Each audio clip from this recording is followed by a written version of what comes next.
Exodus chapter 1 from verse 8.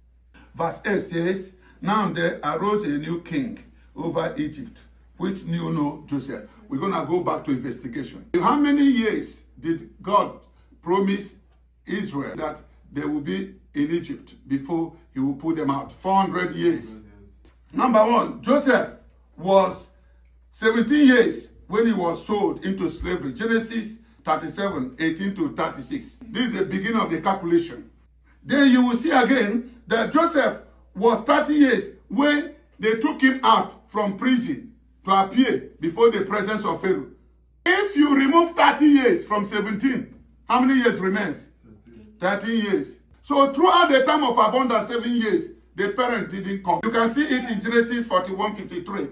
They was in the presence of Pharaoh, just saving, gathering wheat and other things. Then, but when they got to Genesis 45 verse 6, the second year, when the famine was on the neck of the whole world, that was when Jacob entered with the 70.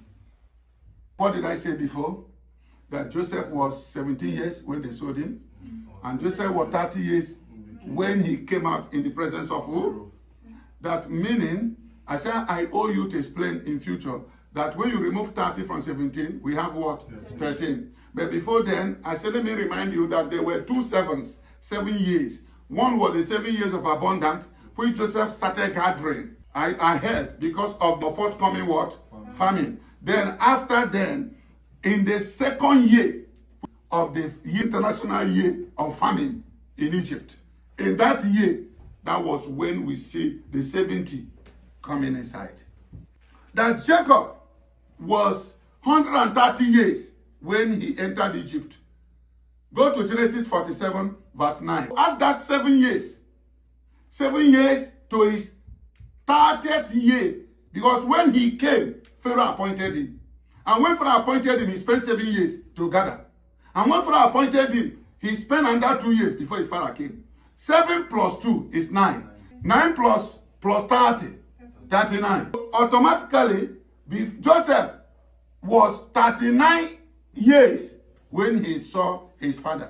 I don't mean his brothers, his father. He was 39 years when they entered. In that 39 years, what you will do is very simple. That when you add 13 years to 9 years, how many? 22 years. He lived for 22 years without seeing his parents. Now listen, and Jacob died at the age of 147 years. Genesis 47, verse 28. He came at 130. He died at 147. How many years did he live in Egypt? 17. These are the calculations. They may not write 17. He did calculation. He did investigation. He spent time. He studied to prove himself. So this, he went through the Bible. Then, in the life of Joseph, 30 years he came before the presence of Pharaoh. 70 years when he left his father, he was sold. We say that we have 30 years. All these 30 years, he spent them without his parents in Egypt. Plus the other 7 years, because he saw the face of Pharaoh at the age of 30. So from that 30, he spent another 7 years without his parents.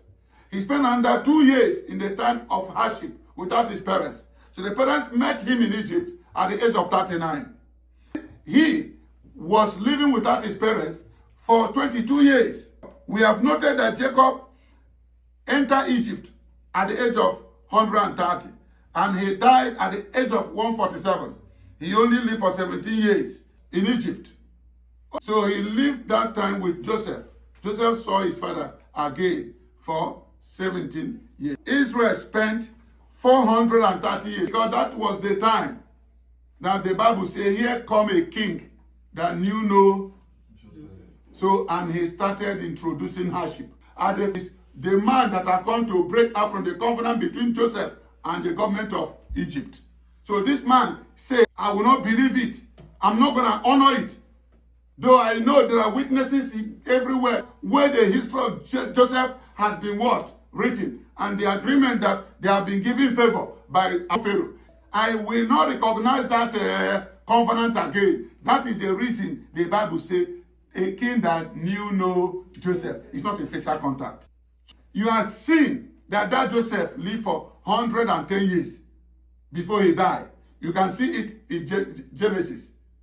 He lived for 110 years and he died. Meaning, he entered Egypt at the age of 70 years.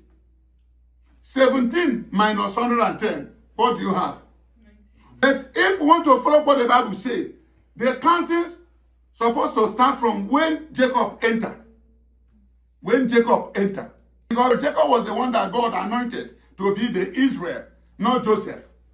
It was Jacob. So the entering of Jacob is the beginning of the counting of that event, 400 years. Because God said, I will send. Sending was not in Joseph. Sending was in Jacob.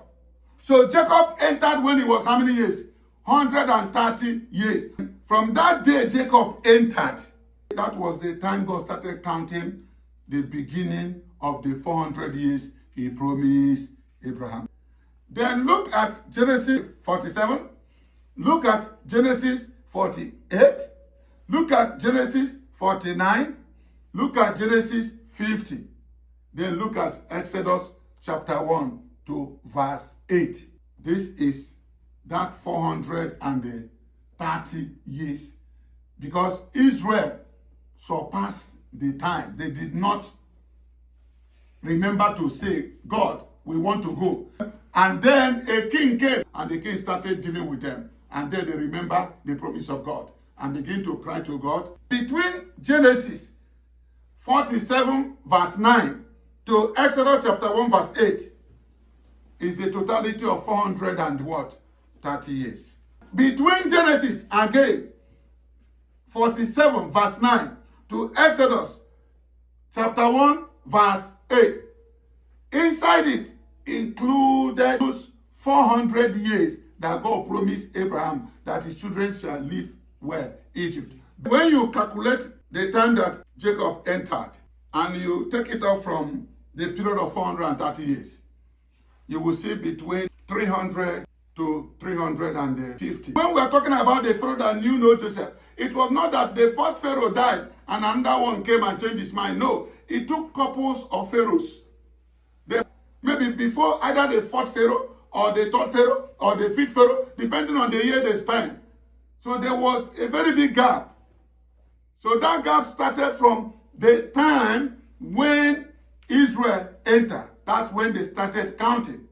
Then the Pharaoh that knew no Joseph started from when Israel has spent completely their 400 years, added under 30 years. That was when that Pharaoh came. So they overspent their time, and the Pharaoh came and started torturing them, and they remembered the promise of God, and God now sent Moses. Do you know why this king came? Yeah, God saw it and said to Abraham that he will send them there, and they're going to suffer these things. If they didn't suffer these things, God could have been a liar. God saw it. God knew they're going to spend beyond the time he told them.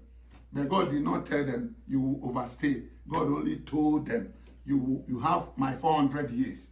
But God told them, you will do what? Suffer. Was God saw it and God said it. In the brightness and the glory of his majestic foreknowledge, he saw that they will forget and they will enter into pain. And he declared to Abraham.